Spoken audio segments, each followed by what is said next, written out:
തല നീട്ടിപ്പോകുന്ന കാഫിലയില്ലേലും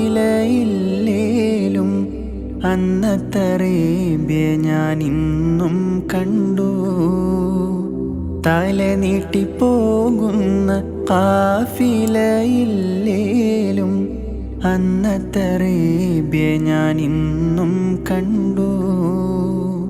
തിരുവിരൽ സിദ്ദീഖ് ഉമർ ഉസ്മാൻ അലിയില്ലേലും ആ വീരചരിതങ്ങൾ ഞാൻ ഉൾക്കൊണ്ടു. മക്കാമണൽ തട്ടിൽ ഞാൻ ചെന്നിട്ടില്ലേലും ആരംഭമുത്ത് റസൂലെ കണ്ടു. മനസ്സിൻ്റെ കണ്ണ് തുറന്നു ഞാൻ നോക്കുമ്പോൾ അറിവിൻ്റെ കേദാരഭൂവി കണ്ടു.